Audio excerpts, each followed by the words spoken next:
Cameroon, Bandung, Africa, Bandung, to the world, Bandung. Je répète, je suis un digne fils d'Afrique. Je suis un Africain qui pense Afrique. Je suis un Africain qui adore l'Afrique. Je suis un Africain qui déteste ceux qui détestent l'Afrique et déteste ceux qui détestent les autres. C'est pas parce que j'assume mon africanité que je déteste les autres. Non, c'est pas ça, les amis. Je suis fier de ce que je suis, de qui je suis et d'où je viens. Mon identité. Our identity. We are Bantus, we are semi-Bantus, they are whites and all that. Everybody in Africa will love you and you should protect Africa. Les amis, c'est vrai aussi qu'en Afrique, nous avons les enfants d'Afrique qui se comportent comme les esclaves de la maison. Parce qu'on leur propose des petits visas, des séjours, les nationalités, etc., etc. Ils sont prêts à tout pour vendre l'Afrique. L'Afrique a besoin de toi, l'Afrique a besoin de moi, l'Afrique a besoin de nous tous. Nous devons être mobilisés pour la souveraineté de l'Afrique. Agricultural sovereignty, autosuffisance alimentaire, la monnaie, l'indépendance monétaire, l'indépendance politique, diplomatique. Les amis, nous devrons décider sur tout ce qui nous concerne. De l'indépendance aussi religieuse. C'est très important. Éducationnelle, linguistique.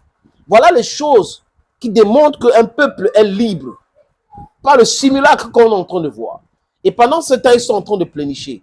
Pourquoi? Parce que Donald Trump les met au pas. L'intérêt des États-Unis d'abord et ça désaxe des Européens et Zelensky. On a cet idiocrate qui s'appelle Emmanuel Macron qui n'arrive pas à comprendre. On a cette comédicrate qui s'appelle Zelensky qui n'arrive pas à comprendre. C'est leur problème. Les amis, l'Union africaine, pour cette année 2025, a choisi pour thème de l'année 2025, comme je l'ai dit, réparation, justice pour les Africains. Vous savez, ce thème ne va pas faire plaisir aux Européens. Parce que si on parle de réparation comme thème, ça dit quoi? C'est ceux qui nous ont colonisés, qui nous ont esclavagisés, qui nous ont spoliés, devraient payer pour le mal qu'ils ont fait, pour la spoliation et tout. Donc, vous allez voir les Européens aujourd'hui commencer à dire non, la colonisation avait quelque chose d'important. Ah bon? Quelque chose qui a été qualifié par des tribunaux comme crime contre l'humanité était positif quelque part. Ouvrez vos cerveaux stupides là, vos cerveaux oublismes là, vos cerveaux oukiismes là, et regardez la vérité en face. L'Afrique va demander réparation à l'Europe. Dans quelques années, vous allez nous payer. Parce qu'ils sont venus ici chez nous, nous coloniser, d'abord esclavagiser. On allait construire les économies. Ce sont les Africains qui ont construit les États-Unis d'Amérique, les amis. Ce sont les Africains qui ont construit l'Europe, qui ont construit le Royaume-Uni.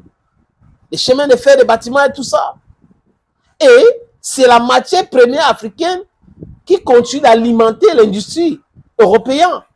Et ça a fait ça depuis longtemps, le pillage.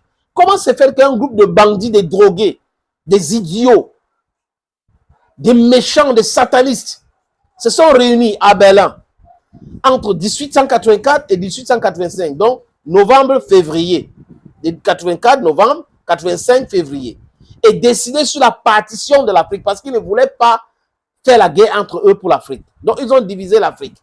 J'ai fait le Kenya l'année dernière, je suis allé à Mombasa, on m'a montré quand les Portugais étaient là pour polluer le Kenya. Avant eux, les Arabes étaient déjà là. Donc le peuple africain a souffert. Nous allons demander réparation. Donc le thème de ce 2025, ça va faire très mal aux Européens. C'est leur problème, les amis. J'ai un petit article ici.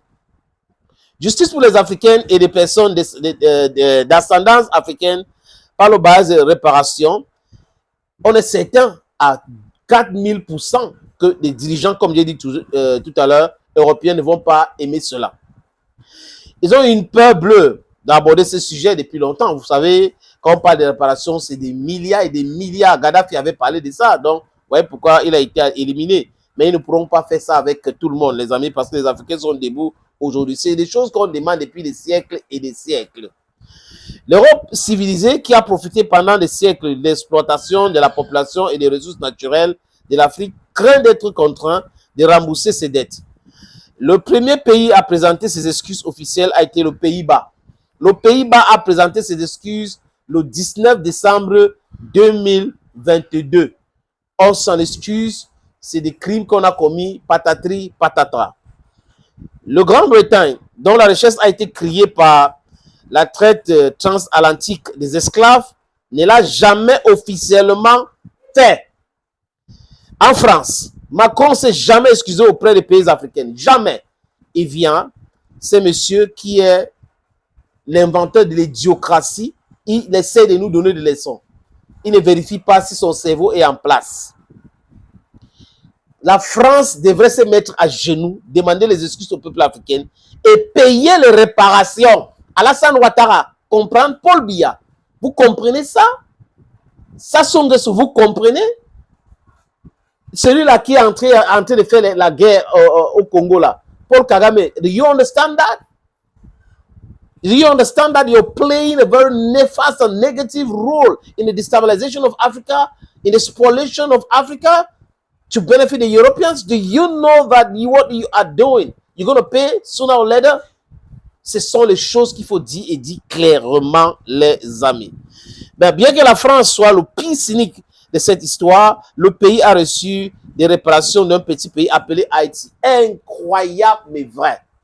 La France a libéré Haïti. Du moins, ils ont combattu pour avoir l'indépendance en 1804. Voilà, 1804. C'est le premier pays noir à être indépendant, Haïti. Mais regardez l'état de ce pays aujourd'hui. Les matières premières qui sont là, exploitées par les Américains et les Européens, ils imposent l'insécurité. C'est le cynisme avec lequel ces gens-là se comportent avec ce pays-là que vous allez voir. Et nos amis haïtiens comprennent cela. Ils ne sont pas dupes. Ils savent ce qui se passe, les amis.